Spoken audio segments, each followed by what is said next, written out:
15 ಗುಂಟೆ ಜಾಗ ಇದು. ಇಲ್ಲಿಂದ ಶುರುವಾದರೆ ಸ್ಕ್ವೇರ್ ಆಗಿ ರೆಕ್ಟ್ಯಾಂಗಲ್ ಪೀಸು ಮುಂದೆ ಏನು ಹುಲ್ ಬೆಳ್ಕೊಂಡಿದೆ ಆ ಜಾಗ, ಈ ರೋಡ್ಗೆ ಇರ್ತಕ್ಕಂಥ ಜಾಗ. ದಕ್ಷಿಣ ಫೇಸ್ಗೆ ರೋಡ್ ಸಿಗುತ್ತೆ. Bangalore Mysuru highway just 4 kilometre. ಇಲ್ಲಿಂದ ವಿಲೇಜ್ ಅರ್ಧ ಕಿಲೋಮೀಟ್ರಲ್ಲಿದೆ. ರೋಡ್ ಫೇಸಿಂಗ್ ಒಂದು 150 ಅಡಿ ಅಗಲ ಬರುತ್ತೆ. ರೆಕ್ಟ್ಯಾಂಗಲ್ಲು ಇದು ತೋರಿಸ್ತೀವಿ.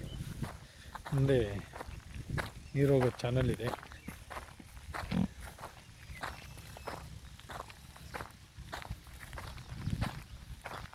Clear title, general property. Per ಗುಂಟೆ 2 ಲಕ್ಷ ಹೇಳ್ತಾಯಿದ್ದಾರೆ.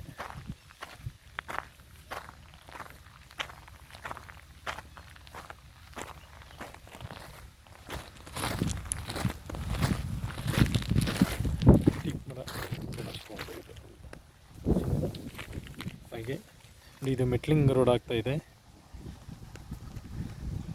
ಚನ್ನಪಟ್ಟಣ ರಿಜಿಸ್ಟ್ರೇಷನ್ನು. ಬ್ಯಾಂಗ್ಳೂರು 65 ಕಿಲೋಮೀಟ್ರ್ ಆಗುತ್ತೆ. ಚನ್ನಪಟ್ಟಣ 9 ಕಿಲೋಮೀಟ್ರ್ ಆಗುತ್ತೆ. ಬ್ಯಾಂಗ್ಳೂರು ಮೈಸೂರು ಹೈವೇ 4 ಕಿಲೋಮೀಟ್ರ್ ಆಗುತ್ತೆ.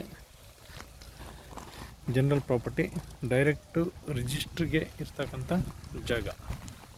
ಆಸಕ್ತರು ಸಂಪರ್ಕಿಸಿ. ಸಾಯಿಬಾಬಾ ಪ್ರಾಪರ್ಟೀಸ್, ಚನ್ನಪಟ್ಟಣ. ಅಕ್ಕಪಕ್ಕ ಎಲ್ಲ ತೋಟ ಮಾಡ್ಕೊಂಡಿದ್ದಾರೆ. ಸ್ಮಾಲ್ ಫಾರ್ಮ್ ಹೌಸ್ ಬೇಕು ಅನ್ನೋರಿಗೆ ಹೇಳಿ ಮಾಡಿಸಿದಂಥ ಜಾಗ.